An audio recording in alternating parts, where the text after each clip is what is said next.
Hello అండి, నా పేరు సురేష్ అండి. ఈ వీడియోలో మీకు రెస్ట్ ఏపీఐస్ని ఎలా డెవలప్ చేసుకోవాలో ఎక్స్ప్లెయిన్ చేస్తానండి. సో ఇంతకుముందు మీకు ఒక పాత వీడియోలో నేను ఫ్లాస్క్ అని ఒక ఫ్రేమ్వర్క్ యూస్ చేసి రెస్ట్ ఏపీఐస్ని డెవలప్ చేశానండి. ఒకసారి పాత వీడియోస్లోకి వెళ్ళి చెక్ చేసుకోండి. సో ఫ్లాస్క్ అనేది జాంగో ఎలా అయితే ఉందో ఫ్రేమ్వర్క్, అలాగే ఫ్లాస్క్ కూడా ఒక ఫ్రేమ్వర్క్ అండి. అది పైథాన్కి సపోర్ట్ చేస్తుంది, ఇది కూడా పైథాన్కి సపోర్ట్ చేస్తుంది. ఓకే, సో ఇప్పుడు నేను ఏం చేస్తానంటే జాంగోలో మనం రెస్ట్ ఏపీఐస్ని ఎలా డెవలప్ చేసుకోవాలో ఎక్స్ప్లెయిన్ చేస్తానండి. ఓకే, సో మనం జాంగోలో రెస్ట్ ఏపీఐస్ని డెవలప్ చేసుకోవాలంటే ముందుగా మనం ఒక లైబ్రరీని ఇంపోర్ట్ చేసుకోవాలన్నమాట. ఇంపోర్ట్ చేసుకోవాలంటే ముందు దాన్ని ఇన్స్టాల్ చేసుకోవాలండి. ఓకే, సో ఇన్స్టాల్ చేసుకోవాల్సిన లైబ్రరీ ఏంటంటే జాంగో రెస్ట్ ఫ్రేమ్వర్క్ అనమాట. సో ఎక్కడ ఇంపోర్ట్ చేసుకోవాలండి? మనకి టెర్మినల్లో చేసుకోవాలి. ఓకే, సో ఇక్కడ pip install Django rest framework అని చెప్పి ఎంటర్ చేయండి, ఇన్స్టాల్ అయిపోతుంది. ఓకే, సో వన్స్ ఇన్స్టాల్ అయిపోయిన తర్వాత మీ ప్రాజెక్ట్లోకి వెళ్ళి settings.pyలోకి వెళ్ళండి. ఇక్కడ మనం యాప్ ఒకటి ఇన్స్టాల్ చేస్తే ఎలా అయితే యాడ్ చేస్తామో సేమ్ అలాగే ఇక్కడ కూడా మనం రెస్ట్ ఫ్రేమ్వర్క్ అని యాడ్ చేయాలండి. చూడండి, rest underscore frame work. Okay, so ఇలా యాడ్ చేయాలి. యాడ్ చేసిన తర్వాత సేవ్ చేసి దాన్ని క్లోజ్ చేసేయండి. ఇప్పుడు మీరు ఏం చేస్తారంటే ఒక్కసారి ప్రాజెక్ట్ మొత్తం క్లోజ్ చేసి మళ్ళీ రీఓపెన్ చేయండి. ఒక్కొక్కసారి ఏమవుతుందంటే అండి మనం ఇన్స్టాల్ చేసిన రెస్ట్ ఫ్రేమ్వర్క్ మనకి ఇంపోర్ట్ అవ్వడానికి ఇబ్బంది పెడుతుంటుంది అనమాట.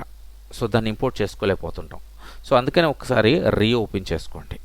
ఓకే, సో ఇప్పుడు నేనైతే ఆల్రెడీ ఇన్స్టాల్ చేసేసాను కాబట్టి నాకు ఆ ప్రాబ్లం రాదండి. ఓకే, సో ఇప్పుడు మనం చేయాల్సిన పని ఏంటంటే ఒక పేజ్ క్రియేట్ చేసుకోవాలండి. సో ఫామ్ అని ఎలా క్రియేట్ చేసుకుంటామో form.py అని, సో ఇక్కడ కూడా ఒక పేజ్ని క్రియేట్ చేసుకోవాలి. ఆ పేజ్ నేమ్ వచ్చి సీరియలైజర్. సో ఎక్కడ క్రియేట్ చేసుకోవాలంటే యాప్ లెవెల్లో చేసుకోవాలండి. సో నేను ఇది ఏం చేశానంటే ఈ ప్రాజెక్టు ఆల్రెడీ పాత ప్రాజెక్టేనండి ఇది. ఈ ప్రాజెక్ట్లో మనకు ఆల్రెడీ ఇదిగోండి ఈ మోడల్ ఉంది. ఈ మోడల్కి యూజ్ చేసాము, ఇంతకుముందు యూజ్ చేసి కొన్ని బుక్స్ని అయితే మనం యాడ్ చేసాం. సో అది కూడా డేటాబేస్లో ఉంది. జస్ట్ ఇన్ఫర్మేషన్ కోసం చెప్తున్నాను మీకు. సో డేటాబేస్లో మనకు ఆల్రెడీ డేటా ఉంది, బుక్స్ యాడ్ చేసి ఉంచాం. లాస్ట్ వీడియోలో మనం ఏవైతే బుక్స్ ఉన్నాయో ఆ బుక్స్ అన్నీ కూడా ఇందులో ఉన్నాయండి. ఓకే, ఈ డేటాలో ఉన్నాయి. సో మిగతా వ్యూస్లో ఉన్నదంతా కూడా నేను డిలీట్ చేసేసాను, కోడ్ ఏదైతే ఉందో. ఎందుకంటే మనం ఫ్రెష్గా ఇప్పుడు ఏపీఐ డెవలప్ చేసుకుంటున్నాం కాబట్టి దానికి సంబంధించిన కోడ్ రాయడం కోసం. ఓకే, అలాగే పాత్స్ కూడా డిలీట్ చేసేసానండి. రైట్, సో ఈ పాత్స్ కూడా మనం ఇక్కడ రాసుకోవాలి. ఓకేనండి, సో దీన్ని క్లోజ్ చేస్తున్నాను. ఇప్పుడు మనం ఒక పేజ్ క్రియేట్ చేసుకోవాలన్నాను కదండి. ఈ urls.py models.py ఎక్కడైతే ఉందో అక్కడే క్రియేట్ చేసుకోవాలి. ఓకే, సో పేజ్ నేమ్ వచ్చి నేను సీరియలైజర్స్ అని ఇస్తున్నాను. మీ ఇష్టం ఏదైనా రాసుకోవచ్చు, కానీ నేను అది మాత్రం ఇస్తున్నానండి. ఓకే, సో దానికి సంబంధించిందే రాస్తున్నాను కాబట్టి. ఓకే, సో సీరియలైజర్ పీవైలో ఇప్పుడు రెస్ట్ అండర్స్కోర్ ఫ్రేమ్వై నుంచి ఈ సీరియలైజర్ అనేదాన్ని ఇంపోర్ట్ చేసుకోవాలండి. సో ఫామ్ అని ఎలా ఇంపోర్ట్ చేసుకున్నామంటే మనం జాంగోలో సేమ్ అలాగే ఇక్కడ కూడా ఇంపోర్ట్ చేసుకోవాలన్నమాట. ఇక్కడ ఎలా చేసుకోవాలంటే from rest underscore framework import serializers. Okay, so ఇది ఇంపోర్ట్ చేసుకున్న తర్వాత మనకి ఇందులో మోడల్ కూడా అవసరం. సో మోడల్ని కూడా ఇంపోర్ట్ చేసుకోండి. Okay, so from dot models import, మనకు మోడల్లో మన class name book. Okay, so దాన్ని ఇంపోర్ట్ చేసుకున్నాను. ఇప్పుడు ఇక్కడ ఫంక్షన్స్ని ఇంప్లిమెంట్ చేయాలండి. సో ఇక్కడ ఎలా ఇంప్లిమెంట్ చేయాలి అని అంటే సేమ్ ఫామ్లో ఎలా అయితే ఇంప్లిమెంట్ చేస్తామో అలాగే ఇక్కడ కూడా ఇంప్లిమెంట్ చేస్తూ ఉంటాయి. But in the place of farm ప్లేస్లో మనకి ఇక్కడ సీరియలైజర్ అని వస్తుంది. ఓకే, అదేంటనే చూపిస్తాను. అలాగే ఈ సీరియలైజర్ మనం ఎందుకు రాసుకోవాలన్న విషయం కూడా చెప్తానండి, కంగారు పడకండి. ఓకే, సో ఫస్ట్ ముందుగా కోడ్ రాసేద్దాము. క్లాస్ బుక్ సీరియలైజర్ అని తీసుకుంటున్నాను క్లాస్ నేము.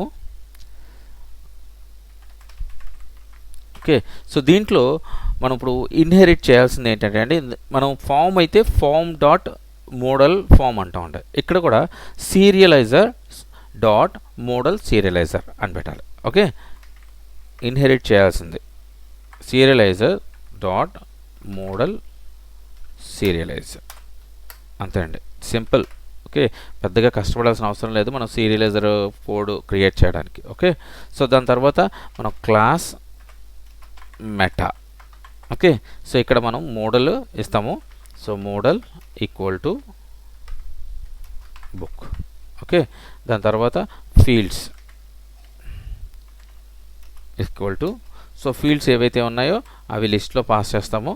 సో ఒకటి title, 2 author, description, status, published date. అంతే కదండి. ఒకసారి పబ్లిష్డ్ డేట్ మీద డౌట్ నాకు, మోడల్ చెక్ చేద్దాం ఉండండి. పబ్లిష్ డేట్ అండి, పబ్లిష్డ్ లేదు. Okay, publish date, right. So ఇవన్నీ సింగిల్ కోట్స్లో పెట్టాలి, రైట్. సో ఇప్పుడు మనం మోడల్లో ఉన్న ప్రతి ఫీల్డ్ని ఇక్కడ కాల్ చేసామండి. సో వీటితో పాటు ఇంకొక ఫీల్డ్ని కాల్ చేయాలి, అది వచ్చి ఐడి. సో ఇక్కడ సీరియలైజర్లో ఏమవుతుంది అని అంటే ఐడితో పాటు కాల్ చేయాలన్నమాట ఖచ్చితంగా. ఎందుకు కాల్ చేయాలో కూడా చెప్తానండి ఇప్పుడు. సో ముందు మనం సీరియలైజర్ గురించి మాట్లాడుకుందాం. సో సీరియలైజర్ మనకి ఎందుకు ఉపయోగపడుతుంది? సో సీరియలైజర్ అనేది ఏంటంటే అండి, పైథాన్లో ఉన్న పైథాన్ కాదు, జాంగోలో ఉన్న డేటా ఏదైతే ఉంటుందో మోడల్ డేటా, ఆ మోడల్ డేటా జేసన్ ఫార్మాట్లో కన్వర్ట్ అవ్వాలి అని అంటే మనకు ఖచ్చితంగా ఈ సీరియలైజర్ అనేది యూజ్ చేయాలన్నమాట అండి. ఓకే, ఈ సీరియలైజర్ ఏం చేస్తుంది అంటే మోడల్ ఫార్మాట్లో తీసుకుని ఈ సీరియలైజరు జేసన్ ఫార్మాట్లో కన్వర్ట్ చేస్తుంది అనమాట. అంతే కదండి, మనం జేసన్ ఫార్మాట్లో డేటా ఇస్తే అది సీరియలైజరు దాన్ని తీసుకెళ్ళి మోడల్ ఫార్మాట్లో కన్వర్ట్ చేసి జాంగోకి ఇస్తుంది అనమాట అండి. ఓకే, సో మనం కన్వర్ట్ చేసుకోవడానికి ఉపయోగపడేది ఇది సీరియలైజర్ అనమాట. ఎదర్ సీరియలైజర్ అయినా చేయొచ్చు, డీసీరియలైజర్స్ అయినా చేయొచ్చు. అంటే డీసీరియలైజర్ అంటే అట్నుంచి ఇటైనా ఇట్నుంచి ఇటైనా. ఓకే, సో మనం కన్వర్ట్ చేసుకోవడానికి ఉపయోగపడేది సీరియలైజర్. సో మీకు సీరియలైజర్ గురించి అర్థమైందని నేను అనుకుంటున్నానండి. మనం ప్రతి డేటా ఏదే రాసినా కూడా ఒక డేటా పోస్ట్ చేస్తున్నామంటే సీరియలైజర్లోకి పంపించి అప్పుడు మోడల్లోకి పంపించాలి. అలాగే ఒక డేటా తెచ్చుకుంటున్నామంటే మోడల్లో నుంచి సీరియలైజర్లోకి తెచ్చుకుని సీరియలైజర్లో నుంచి మనం బయటికి తెచ్చుకోవాలన్నమాట అండి. ఓకే, సో ఇప్పుడు అది ఎలాగైనా చూపిస్తాను. ఇప్పుడు మనం సీరియలైజర్ అనే కోడ్ మనం ఇంప్లిమెంట్ చేసేసాము, దీన్ని సేవ్ చేసేస్తున్నాను. సేవ్ చేసి పేజ్ని కూడా క్లోజ్ చేసేస్తున్నానండి. సో దీంతో మనకు పని లేదు, రైట్. సో మోడల్తో కూడా ప్రజెంట్ పని లేదు కాబట్టి తీసేసాను. సో నెక్స్ట్ views.pyలోకి వెళ్ళాలండి. సో views.pyలో కూడా మనం కొన్ని ఇంపోర్ట్ చేసుకోవాల్సినవి ఉన్నాయండి. ఒకటి ఏపీఐ డెవలప్ చేయాలంటే API_view అని ఒక డెకరేటర్ ఉందండి. సో దాంట్లో ఏంటంటే మెథడ్స్ని ఇంప్లిమెంట్ చేసి ఉంటాయండి. సో పోస్ట్ మెథడ్ ఇలాగే పనిచేయాలి, గెట్ మెథడ్ ఇలా పనిచేయాలి. సో ఏపీఐని ఇంప్లిమెంట్ చేయాలంటే ఖచ్చితంగా ఈ డెకరేటర్ యూజ్ చేయాలన్నమాట అండి. ఓకే, సో దాన్ని ఎలా యూజ్ చేయాలి అని అంటే ముందుగా ఇంపోర్ట్ చేసుకోవాలి from rest_framework.decorators import API_view. Okay, so దీని తర్వాత మనం ఏపీఐస్ని రన్ చేస్తున్నప్పుడు మనకి HTTP స్టేటస్ వస్తుందండి. సో HTTP రెస్పాన్స్లో HTTP స్టేటస్ వస్తుంది, 200 అని, లేకపోతే 400 అని, ఓకే 201 అని అలా వస్తుంటాయి. అలాగే 404 ఎర్రర్స్ అని. సో ఈ స్టేటస్ని కూడా మనం గెట్ చేసుకోవాలి. అంటే డేటా సక్సెస్ఫుల్గా వస్తే సో 200 అలాగనమాట. సో డేటా సక్సెస్ఫుల్ కోసం మనం ఈ స్టేటస్ని ఖచ్చితంగా యూజ్ చేయాలన్నమాట అండి. ఓకే, సో యూజ్ చేయాలంటే ముందు వాటిని ఇంపోర్ట్ చేసుకోవాలి. సో ఇంపోర్ట్ చేసుకోవాలంటే ఎక్కడి నుంచి ఇంపోర్ట్ చేసుకోవాలి అని అంటే ఫ్రమ్ rest_framework డెకరేటర్స్ కాదు, ఇప్పుడు మనం రెస్పాన్స్. ఓకే, సో రెస్పాన్స్ కావాలి మనకి, response import response, right. So దీని తర్వాత స్టేటస్ ఒకటి ఇంపోర్ట్ చేసుకోవాలండి. So from rest_framework import status. Okay, so దీన్ని కూడా ఇంపోర్ట్ చేసుకోవాలి. దీని తర్వాత దీంతో పాటు మనకి మోడల్ని ఇంపోర్ట్ చేసుకోవాలి, అలాగే ఈ సీరియలైజర్స్ కూడా ఇంపోర్ట్ చేసుకోవాలన్నమాట అండి. Okay, from .models import book, అలాగే serializer from .serializers import book serializer, right. So ఇప్పుడు మనం ఇంపోర్ట్ చేసుకోవాల్సినవన్నీ కూడా ఇంపోర్ట్ చేసేసుకున్నాము. సో ఇప్పుడు మనం లాజిక్ని ఇంప్లిమెంట్ చేయాలండి. సో ఫస్ట్ లాజిక్ వచ్చి మనం బుక్స్ ఆల్రెడీ డేటాబేస్లో ఉన్నాయని చెప్పాను కదండి. సో ఆ డేటాలో ఉన్న బుక్స్ ఏవైతే ఉన్నాయో అవన్నీ తెచ్చుకుందామండి. సో తెచ్చుకుని మనం వ్యూ చేద్దాం. సో తెచ్చుకోవడానికి ఉపయోగపడే మెథడ్ ఏదైతే ఉందో గెట్ మెథడ్ అనమాట. సో మనం తెచ్చుకోవాలంటే గెట్ మెథడ్ని యూజ్ చేయాలి. ఓకే, సో గెట్ మెథడ్ని ఏపీఐ వ్యూలో ముందుగా మనం కాల్ చేసుకోవాలండి. ఓకే, సో ఎలాగంటే ముందు ఫంక్షన్ రాద్దాము. So def list underscore books. Okay, ఇందులో రిక్వెస్ట్ అని పాస్ చేయాలి. ఓకే, సో ఇప్పుడు దీనికి డెకరేటర్ ఇవ్వాలండి. @API అండర్ వ్యూ ఆ రౌండెడ్ బ్రాకెట్స్లో ఓకే స్క్వేర్ బ్రాకెట్స్ మధ్యలో ఒక సింగిల్ కోట్ ఇచ్చి గెట్ అని ఇవ్వాలి. ఓకే, ఎందుకంటే మనం డేటాని గెట్ చేసుకుంటున్నామండి. ఓకే, సో దీని తర్వాత ఇక్కడ మనం లాజిక్ని ఇంప్లిమెంట్ చేయాలి. సో ఫంక్షన్స్లో మనం ఏం చేస్తామండి, డేటా అంతా తెచ్చుకోవాలి అంటే మోడల్లో ముందుగా బుక్ని కాల్ చేసుకుంటాం. ఓకే, సో ఒక వేరియబుల్ తీసుకుందాము. Books equal to book dot objects dot all. Filter కావాలంటే ఫిల్టర్ యూస్ చేసుకోవచ్చు, బట్ నేను ఆల్ బుక్స్ కావాలి, ఆల్ బుక్స్ తెచ్చేసుకున్నా. సో ఇప్పుడు బుక్స్లోకి మనకి ఆల్ బుక్స్ వచ్చేసినాయండి. అయితే దీన్ని సీరియలైజర్లోకి పాస్ చేయాలి. పాస్ చేయకపోతే మనకి జేసన్ ఫార్మాట్లో రాదండి. ఓకే, సో ఖచ్చితంగా పాస్ చేయాలి. సో పాస్ చేయాలంటే ఇంకో వేరియబుల్ తీసుకుంటున్నాను, సీరియలైజర్ అని. Okay, సీరియలైజర్ equal to book సీరియలైజర్. ఇందులో మనం ఏదైతే వేరియబుల్స్ ఇచ్చామో బుక్స్ అని, ఆ వేరియబుల్ బుక్స్ని ఇక్కడ పాస్ చేయాలండి. ఓకే, సో దీంతోపాటు ఇంకో ఆర్గ్యుమెంట్ పాస్ చేయాలి.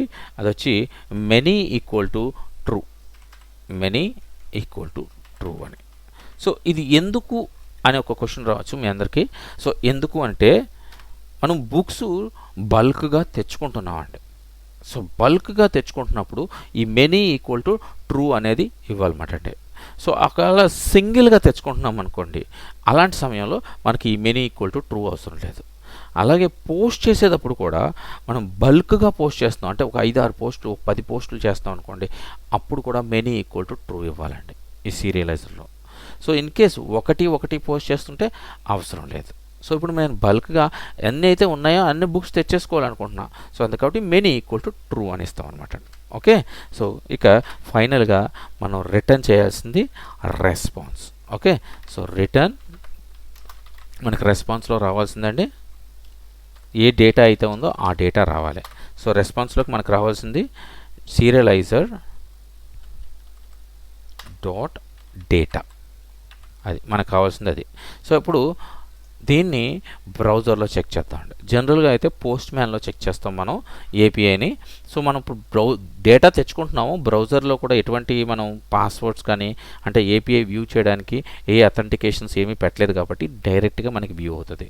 సో వ్యూ అవ్వాలి అని అంటే దీనికి మనం urls.pyలో ఒక పాత్ అయితే క్రియేట్ చేయాలండి. ఓకే, సో పాత్ వచ్చి పాత్ బుక్స్ అని పెడుతున్నానండి. వ్యూస్ డాట్ మన ఫంక్షన్ వచ్చి list underscore books. Okay, so name equal to list underscore books. So ఇది అవసరం లేదు, బట్ ఎప్పుడైనా మనకు కాల్ చేసుకోవాలంటే ఇంటర్నల్గా అప్పుడు ఉపయోగపడుతుంది అనమాట అండి. Okay, so list underscore books save చేశాను. రైట్, ఇప్పుడు మనం బ్రౌజర్లోకి వెళ్ళి మనం ఒకసారి యూఆర్ఎల్ని ఓపెన్ చేద్దామండి. /books అనే దానికంటే ముందు సర్వర్ రన్ చేయాలి కదండి. సో నేను టెర్మినల్లోకి వెళ్తున్నాను.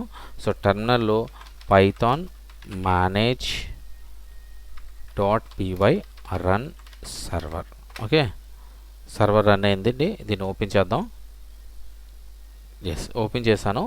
అయితే మనం దీన్ని బుక్స్ అనే దాంట్లో పెట్టాం. సో కాబట్టి బుక్స్ ఇదిగోండి చూసారండి, లిస్ట్ ఆఫ్ బుక్స్ వచ్చేసినాయి మనకి.